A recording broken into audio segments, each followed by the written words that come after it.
Welcome back to the channel. Today we're going to be working on my 1989 MK1 MX5. Its MOT is due on the 1st of April, I think.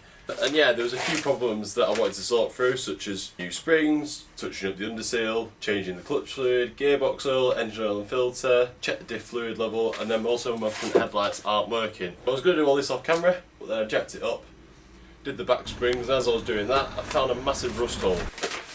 So I've had to disconnect the ECU, disconnect the alternator, and get ready for welding that. Unfortunately, that means the stag's going to be put on hold for yet another week. But in good news though, my Porsche 944 is off for an MOT, currently in there now.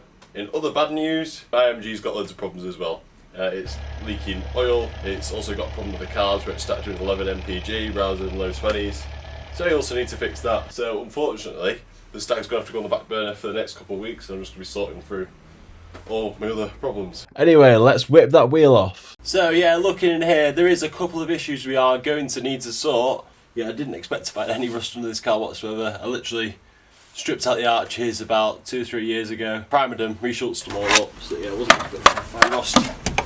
But yeah, I guess that's how it goes. I'll probably need to check the drain at the back of the roof, make sure that's running clear, because I don't actually understand how else it would have rotted out there, and that is right where the back of the drain comes through. So I don't know if it's drawing moisture in there. Other than that, there's also a little bit of rust on the bottom of the arch, which again I need to nip in the bud. So what I'm going to do with that is I'm going to grind it down.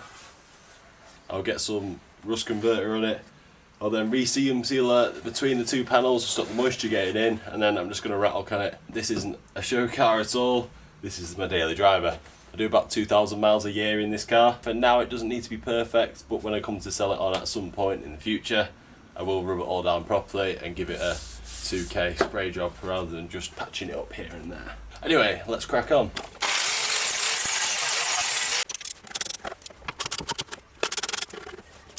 Right, there we are, patched up, cleaned up, boxed it off, got rid of the worst of the rust. Now that plate can just fit into there. Just get the welder out, get that in now. Now get the arch all cleaned up as well. Right, there we are, all patched up. Can't really film welding it. I've literally got about half a metre between the two cars and it's very difficult. Also very difficult when you've got this amount of space to get some good welds in there. But they'll do for MOT standard. As we can see, the rust is starting to creep through between the two skins, which isn't what you want, especially with a car that's stored outside. So what we're going to do, sand it back down to bare metal, treat it with some rust stuff, get some more seam sealer in there.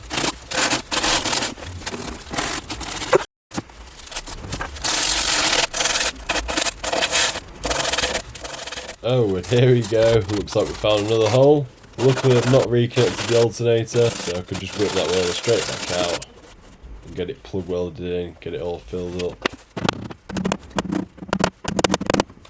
Around the back of the panel, some of the paint's a little bit burnt. It's important to scrape this off, because you don't want the paint blowing through within the next month or so. That's why it's easy to do it while it's still hard. When it's hard, the knackered paint can be flicked off quite easy with a screwdriver.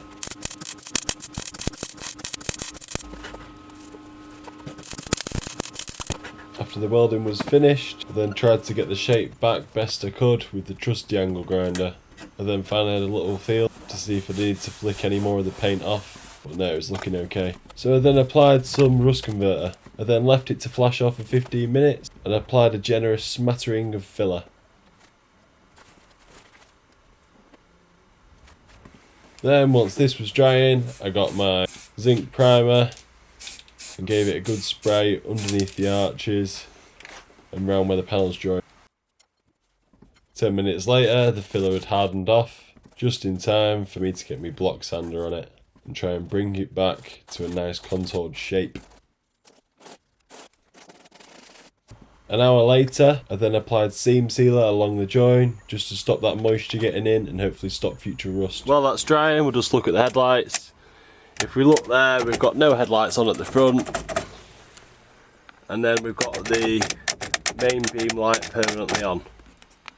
From the front, we've actually got the earth slightly melted, which isn't great, and then the actual earth plug, the earth there is quite corroded. So hopefully that cleans up, it'll lower the resistance of that, it shouldn't burn out. I think this one also needs cleaning up because when it has been working this summer, it has been slightly dim. So I think both plugs are going to need cleaning up, and that should solve our issue there.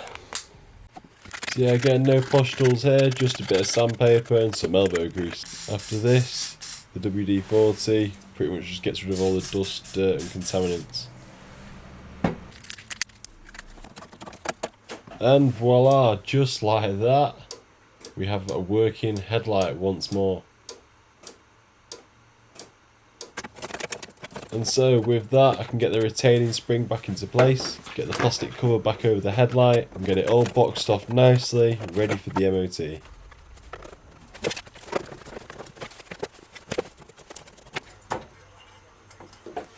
Okay, looking at this side, which is the dim side, I was expecting to see a similar thing, but it's not actually too bad. It's pretty clean. I'm going to give it a quick clean up. If that doesn't fix it, I'm going to need to put a new bulb in there. Alright, let's give it a little test. As we can see, it's still dim, but then with a little waggle from the back, it comes bright again. I think at some point it's going to need a new plug at the back of it. 3-pin headlamp connectors are readily available, basically from any automotive car parts stores, so this shouldn't really be an issue.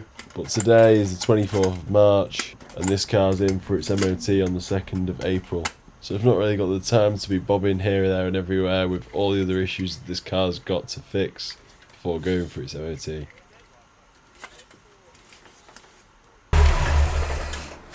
Another thing I needed to do on this car was change the oil. It's been 2 years / 3,000 miles, but that's long enough for me. So let's get it dropped to make sure there's no issues there. It ran alright, other than every now and again, if I hadn't run it for about a month, the cold start up it'd tick for like a second. So hopefully we get the new oil out, that should stop, but that really wasn't an issue to be honest. Right, let's get it dropped anyway. Red hot oil. Hey, there we go. While that's draining off, we can now get the springs out off the front. Now we're going to undo the top struts, get the springs out, and then get my new eye-back springs in. Today I've got the lovely assistance here of my mate Waggy. You start doing that. What do you mean you don't know what you mean? When I'm speaking. Just 2 bolts on each side, then the strut brace can be released. These same 2 bolts also hold the top of the strut into the main frame of the car. Can't really see properly here, but this is the bottom bolt. Oh, got loads of pressure in that WD. For the strut, so get that oiled up nicely there, then it should pop out. I don't know why it's actually so rusty. It's worse than the back, and this was done only last year, I think. Is it last year I did this?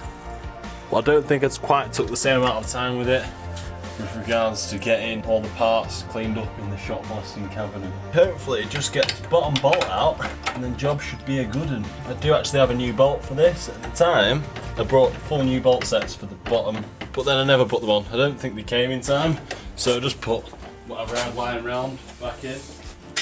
Not an ideal situation, but we do what we do here. I think we only need to get this one bottom bolt out. I don't know if we need to get the end wishbone one out that goes to the hub. Yeah. Do you think it'll pass though? Look at what's under it. You know, your dad being an MOT tester. Doesn't look bad, does it? I mean, none of the gaiters are split or anything. And I've spent a bit of money on it, but I think Ted was just annoyed that I sent it in with like some bodged up bolts.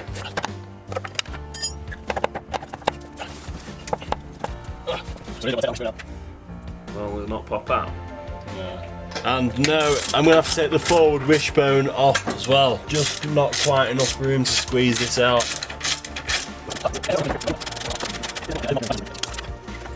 So it's not wanting to play ball, so I'm having to get the spring compressor on in situ. Hopefully that should just about give us enough clearance. Do not want to take off all the suspension. And just like that, baby's got the spring out before Wag over there. Now that I've got and now that I've got the spring compressor tightened up again before Wag, I can now get the top half and get it all back together. It did take him twice as long to get the spring out, but thought I'd give him the glory. It's not spring compressor thing. Like a hydraulic one. Yeah. Should have just run there at the weekend. No, but he'd be there laughing at us. Well, it's done. Is it? It's got the top half, it's fine. Pointing at me. No pressure on it. It's fine. Oh, is it a bit thingy inside? You see this? Even this here, I put a new one of them on last year. If I'd have known before, I'd have ordered one. What? This is a project car, isn't it? Right, anyway, there we go. I've got the new eye-back lowered spring. Should be a bit stiffer as well. Versus the old one that was sagged to hell. So we'll bang that on there. All it needs to do is sit in the grooves there for the spring. Top that on. And hopefully, because it's a lowered spring, yep, I don't even need spring compressors, so I can just push it down and put the bolt in. Have you undone your bolt yet? That's fine as well, that's fine. Nice work. And just once more, I've beat Wagster again, look at him there. He's still undoing the spring, and I'm here ready to go back on the car. And on that note, back to the other camera. And we've got all the suspension back together. It was a bit of a nightmare, judging by all the oil on us, well on me. Wag there decided to out and go for some lovely latex gloves. Premium gloves, keep them nice and smooth for the missus. Can't find me. I can't find my funnel, so we're making do. That's 3.5 litres. I'm not doing 3.7. It's a bit damp. Please like, subscribe so Booze Motors can afford a proper filter. Much appreciated. Some people call me the space cowboy. Another one of the issues was a non-existent spongy clutch pedal. Looking at the fluid reservoir in here, it's brown and it's absolutely disgusting. So we're gonna have to bleed it, which is fine. I've got my assistant. I'm like Ed China with a pole here to pump the rings. Wagster, if you'd like to sit in the vehicle, and then hopefully it doesn't actually fall over on me. Well, we put in. Because if you crush me, We put in the 21 stone man inside the car that's jacked up. I'll let you get in and settled before I dare climb underneath. Is it going to be alright with me in there?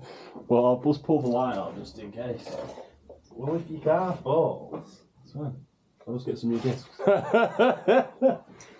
how low it is in there. It's been a while since you've been in there, isn't it? Well, we did the phone next to me, didn't we? Love the phone next. If you've worked on a car before, you know the score. Waggy's sat there in the driver's seat, flushing all the old fluid out. Once clear of all the old brown fluid, I then seal off the bleed nipple, retop it all up with fresh, and then the old up, down, locking off the bleed nipple in between. And just like that, we have a freshly bled clutch system. So it is now time to take it for a test drive. I'm just basically going to drop it off at the MOT station. Wish me luck, hopefully it drives alright, and we'll catch up later. You now join me from inside the MX5. All seems well, there's actually no clumps or anything, which is surprising because there's always some sort of noise coming from this car. The only thing that I would say is the handbrake light seems to be sticking up. Now that was an issue a bit ago, and then it was going off and on, and then it was going off if I WD'd it, so I might try and spray it with some WD before I get to the MOT testers. Today's Monday, it's being tested tomorrow on the Tuesday, but I can drop it off now, post the keys through. Last year there was just an advisory on the rear anti-roll bar bushes. With those, the poly bushes, they were too small, and I had to put a spacer in there. The MOT tester wasn't happy. I'll stick up the MOT advisory from last year now. I have sorted that with the new rubber bush. It feels a lot nicer. There's no longer any bouncing. It used to bounce like hell, and then now and again it'd even bottom out.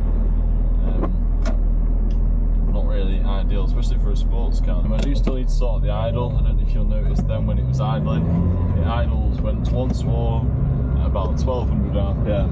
Now these have got like an IVAC valve which comes on the inlet manifold. Apparently if you clean them, that can resolve that issue. You might just be able to see there.